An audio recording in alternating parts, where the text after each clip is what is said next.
I came back from Tangalang. I didn't have a thing where my balls used to hang. I had a piece of metal and a fine harangue. Now I'm a fucking hero. Mourn your dead, land of the free.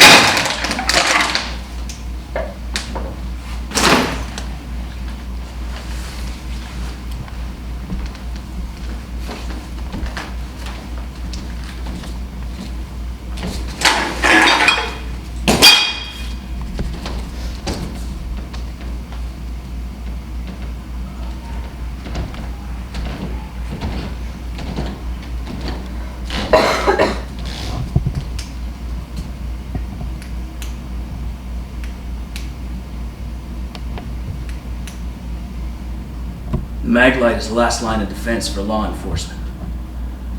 A quick and easy way to deliver a non-lethal knockout blow.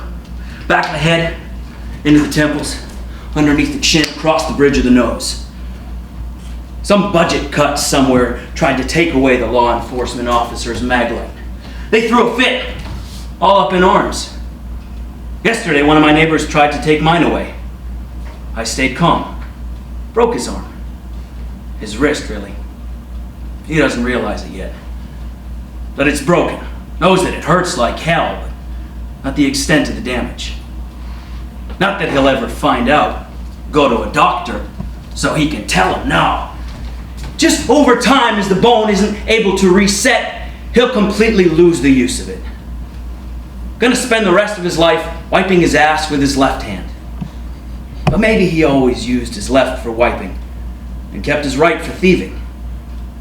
Maybe there is justice in this world. You ever hear the sound of a bone break?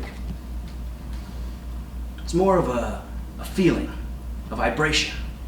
Pop, crack, crunch, snap. Different bones make different vibrations.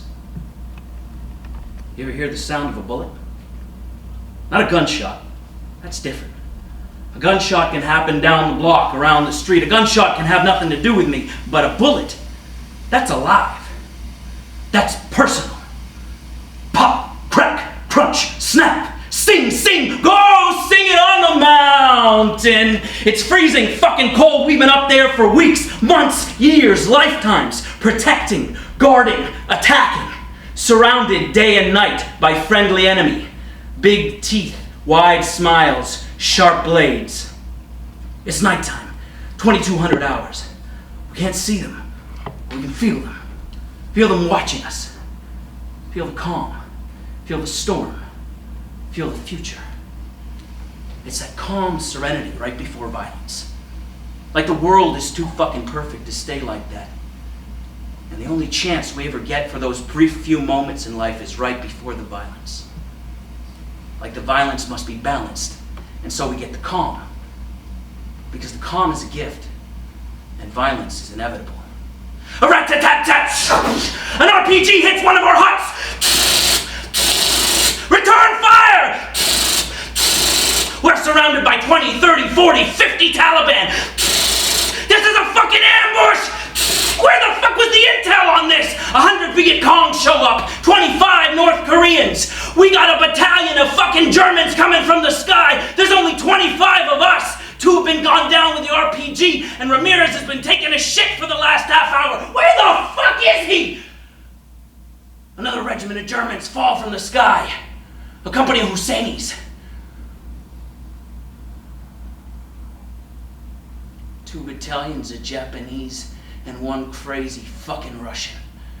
We need to call in an airstrike on our own position just to kill these motherfuckers. Yeah, I need everything you got on 45157 by 45159. Yeah, I know that's our own goddamn position. The boys in the sky arrive like they were sitting up there, just waiting for the call, and they unleash hellfire. We talking napalm, 275 rockets, cruise missiles, Scud missiles. The entire mountainside is engulfed with flames, and every fucking enemy of the United States of America is on that fucking mountain, and they're dead, burnt and shot and blown up.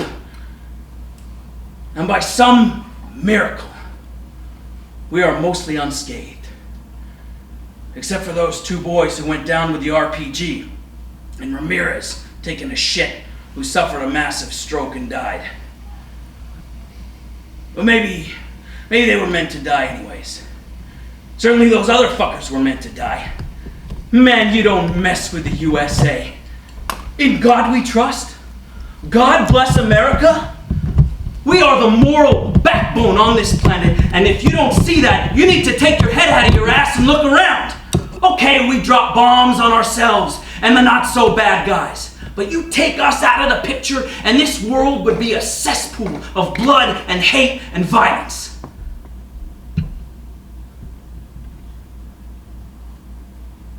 But you all came here to be entertained, not... So... Jimmy, Tommy, and Sam all come back from summer vacation to their 5th grade school teacher, Mrs. Hendricks.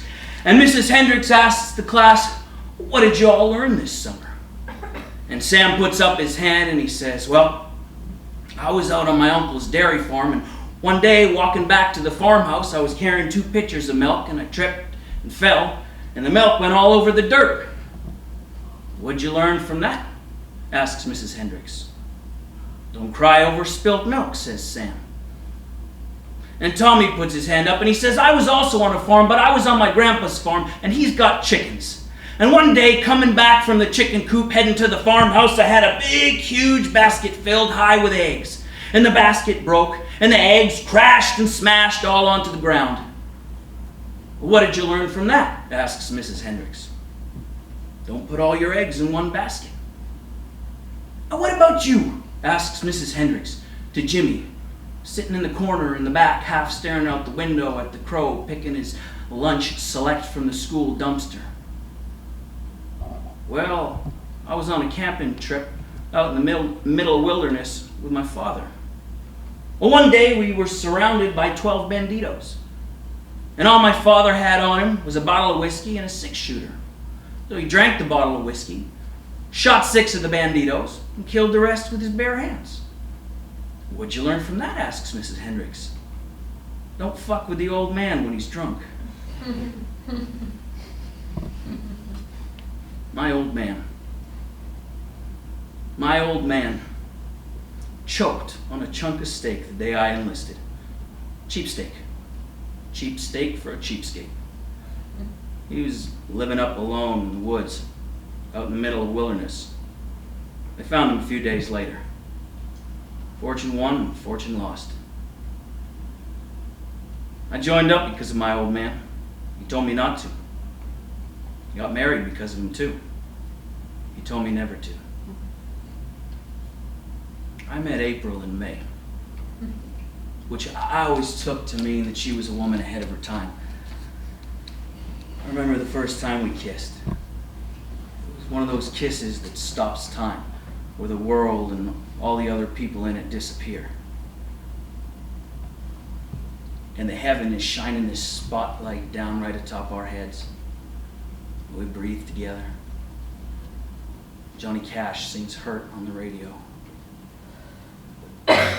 We're kissing and dancing. We're dancing. She's got big tits, April. Big and firm. At least she used to. Maybe still does. I don't know. I don't know what the hell you're talking about. I don't know who the hell you're talking about. I don't know who Derrick Jessup is. I'm just some cracked out junkie, down on his luck, too lazy to go to work. I'm just some tweaked out veteran. Yeah, sad and sorry for the things he's done. Wound up and jumpy, pop, crack, crunch, snap. You ever killed somebody, shot somebody, spattered blood, hacked him up? You ever come up behind a man and cut his throat? Slit open his jugular, feel his warmth pulse out onto your hand as his desperate heart beats its last? You ever killed a child with his mother holding him? You ever murdered an entire family from 1,000 yards away with a telephone call? Dropped a bomb on him.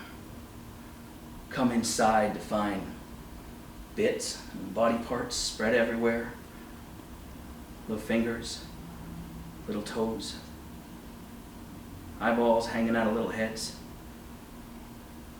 And the meal they were sitting down to eat is splattered against the walls.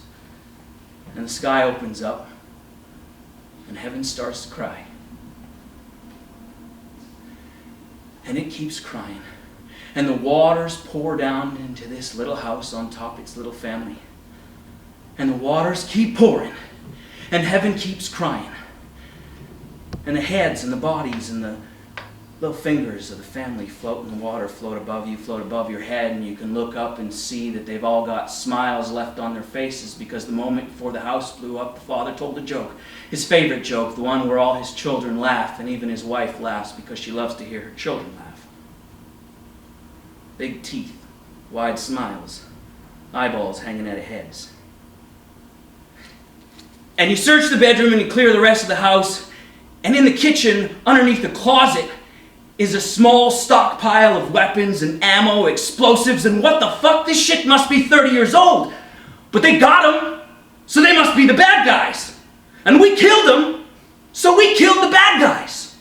So good job, boys. Hoo-ah, hoo-yah, hoorah. And that's war. Pop, crack, crunch, snap. And you think you know any better? You think you can close with and destroy the enemy and be righteous? Your conscience should be clear and your honor should be clean. You think you can hang up your cell phones, let go your lattes, and go face the gorillas in the jungle? A mass of firepower and hatred coming your way and mowing down your friends, and you think you can face all that? 5 of them dead already! And if you can face all that fighting, all that killing, all that surviving, all that dying, and if you are lucky to survive, and luckier still to survive whole, you think you can come back here and live a normal life. Leave all that blood and sweat and horror back in Afghanistan, back in Iraq, back in Sudan, back in Korea, back in Nam, back in Japan, back on the beaches of Normandy and Omaha, back in the trenches of the Somme. You think you can get the sand out your clip, pick up and drive on? Well, yippee-ki-yay, motherfucker, you're my goddamn hero. You're the salt and grit of this country, this land that God is blessing, and what be God is blessing. But I couldn't do it. Couldn't sit on the 405. Couldn't work at a desk. Couldn't love my wife. Every bump in the road makes me jumpy. Every creak I jolt awake. I can't sleep if it's too quiet. And I can sit and stare for what feels like moments and told after it's hours. Can't stand a roof over my head. And feeling safe feels anything but. That's why I like it out here. The great outdoors, the urban wilderness. There's a forever uncertainty. Every night I set my tent, and every night I sleep for danger. Oh, not that it comes most nights. Most nights are just the regular hustle and bustle on the corner. The joking and the laughing and the fighting. But every so often, every once in a while, that calm sets in. That 2-2 calm. And then, pop, crack, crunch, snap. Something's rustling up our tents, trying to steal our cans. Looking for a fight, wanting to hurt, wanting to be hurt. Pop, crack, crunch, snap. I come out of my tent, unprepared, a little nervous, not used to being out here. And there he is, this big, hulking beast of a man giant. Nearly 7 foot tall, beard just as long and gray. He's old, but strong. You can see it in his hands. And mean. You can see it in his eyes. They call him Brutus. He's a bully on the block, like in Popeye. Get off my motherfucking street corner! Get off my motherfucking street corner! I can see he's filled with rage and fucking crazy. Would you agree? Well, the only answer to violence is violence. Like they like to say in Pashto, Power flattens mountains. Force is the solution for everything. The poison sets into my eyes. Whack! I bring my mag light up under his chin. Crack! I shatter his cheekbone. Pop! Into the windpipe. Dislodge his Adam's apple. Thud! He hits the ground like a bad apple. Crunch! I pressed my light into his nose, to be sure. Brutus is down, and he ain't getting up. The streets erupt with applause. All the winos and the junkies and the hobos, all the whores and the pimps, all the crazies, all the forgottens come out of their tents, put down their smoke, put down their drink, put down their midnight snack, and pause mid-laugh to come see the massive mountain of Brutus flattened to the pavement. It's a fucking party of filth and tuberculosis. They hoist me up and parade me around town. Somebody hands me an old water bottle of gin and I drink it. I have liberated the oppressed.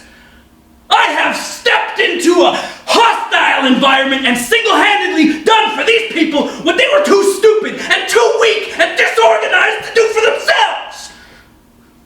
I've done what I was born to do. The paramedics come, take Brutus off to some hospital. There was some rumor that he died, but who knows? He never came back. Most everybody comes back. It's a fucking party down here. And there I was, the savior of 6th Street. Life is good! Life is good! Life is good!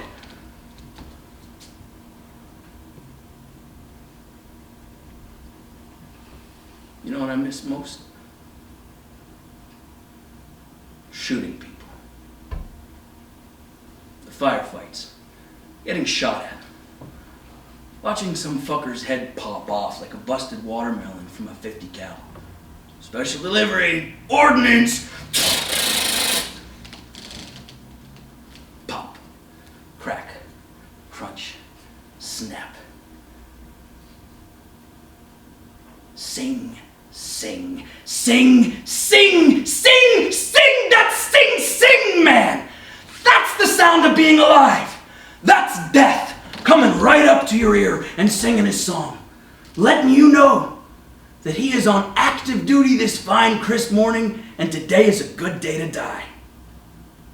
And then you fire back and let that messenger of death know that this messenger of death is the bigger, badder motherfucker, and I will destroy you. My demon is gonna eat your demon. Devour him up, crunch his bones, chew his ass up, spit him up, shit him out all over you and your piece of shit buddies, your evil fucking comrades, cause good versus evil and good fucking wins. We are experts in the application of violence and we win. Pop, crack, crunch, snap. That pit in your stomach at these moments that you wait for. Pray for. Somebody's gonna die today. And you get back home and you try to find that. Create that pit. And no matter what you do, it's not there. Wait for it.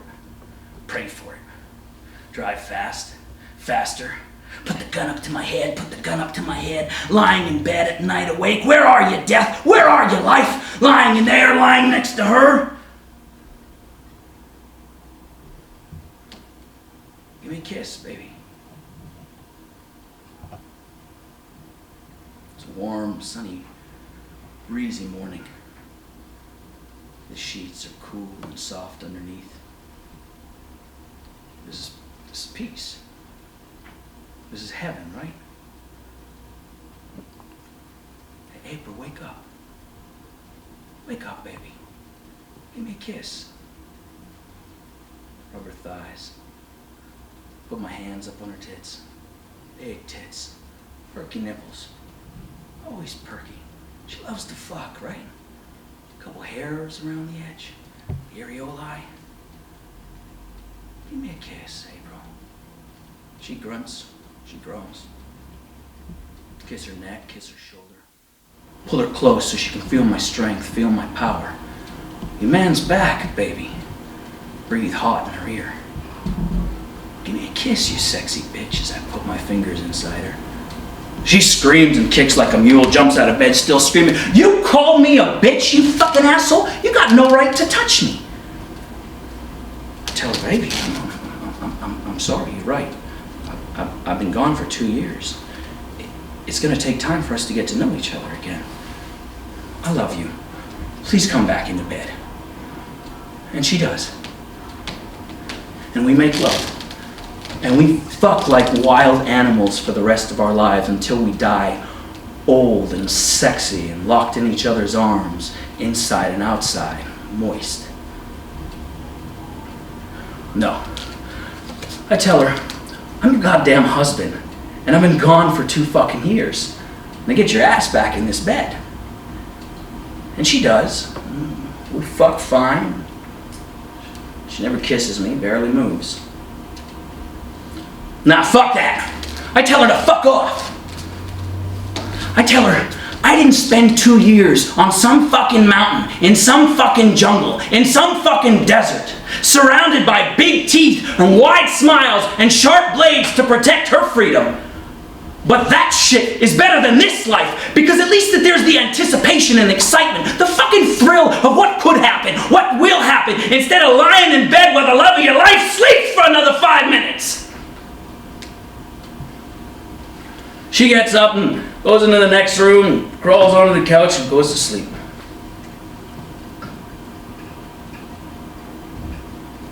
That night we went dancing. She wanted to go. Or I did. I don't remember.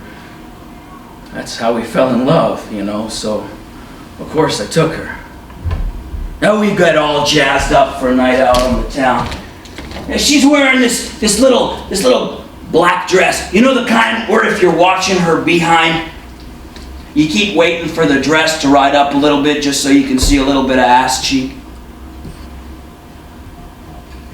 All right there, she doesn't say much.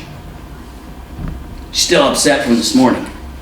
Of course, stupid, why do we do that?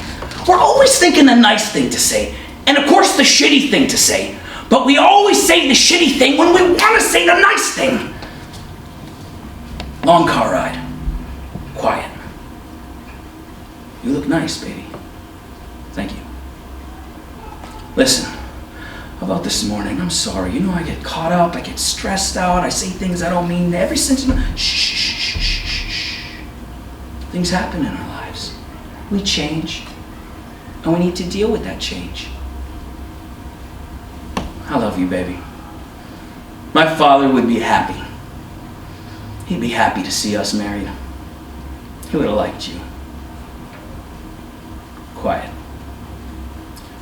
We get to the bar, order a couple drinks. She's still not talking. Not really. Few nods, few half smiles, no words. I order another drink. I order another drink. Her drinks pile up. I get up to go to the John. Not been gone 2 minutes. Come back. There's no April at the table. The drinks are there. No April. I look to the exit. She left, maybe? Sit down. Scan the dance floor. Stop. Maybe she went to go get more drinks. Maybe she went to go to the bathroom. Maybe she went to go get something from the car. 5 minutes. 10 minutes. The dance floor clears a little bit, like a fog lifting from the mountaintop. And there's Mrs. Jessup, slow dancing to Bon Jovi with some ginger-faced fuck with big teeth and a wide smile and his hand firmly underneath her ass. They know each other. I move quick, with purpose and aggression, intent to destroy, to devour, to finish. I grab Ginger at the throat. He's startled, caught unawares, stupid fuck. He stumbles and stammers. How long you been fucking my wife? You come in my house? You come in my bed? He opens his mouth to answer. I shove my hand inside, reach deep into his throat, pull out his tongue to throw it on the floor. There's blood and he's gasping and his tongue is flapping on the floor begging me to stop, and all I can hear is my wife yelling, "Derrick!" over and over and over again. And now his tongue has her voice and she cries for his blood and cries for his pain, and I am a ghost of violence. I grab a bar towel and trim it past his teeth to stop the blood and stop the gasping. And the sky opens up and heaven blesses me with gasoline from above.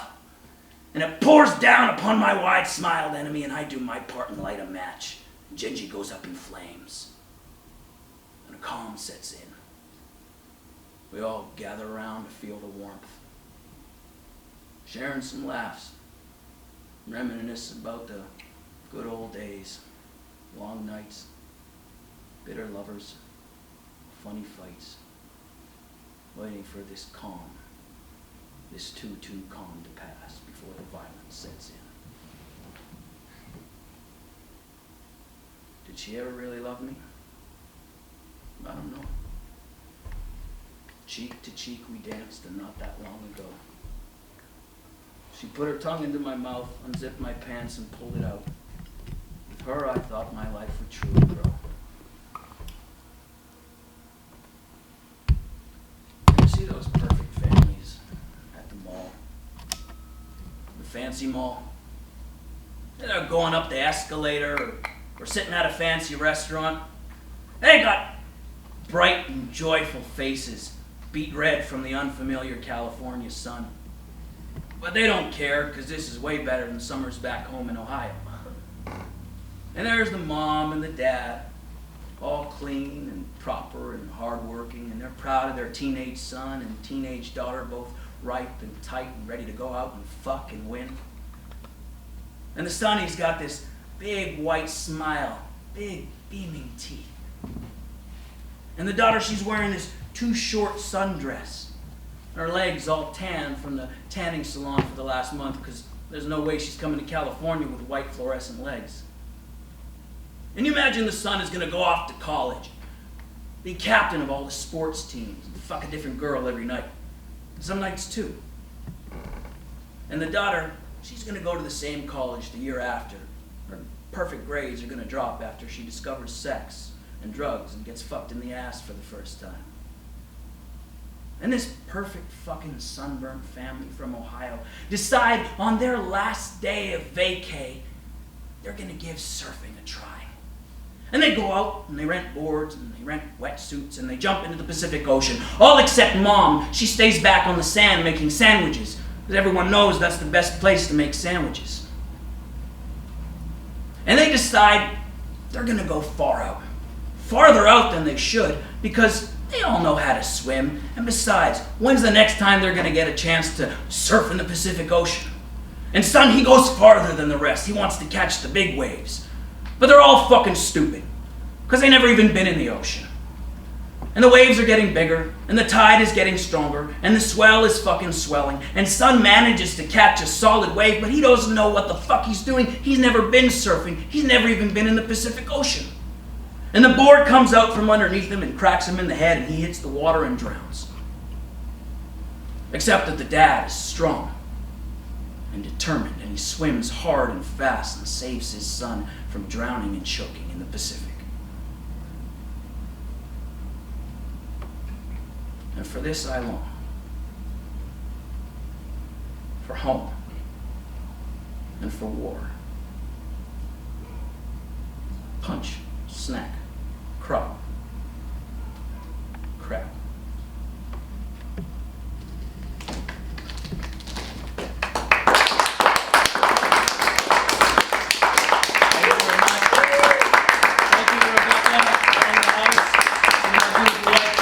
Did everything else.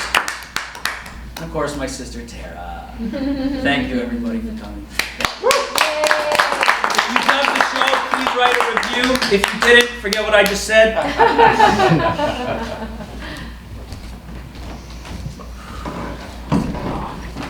There's plenty of time. I don't think. Is there another show? No. No?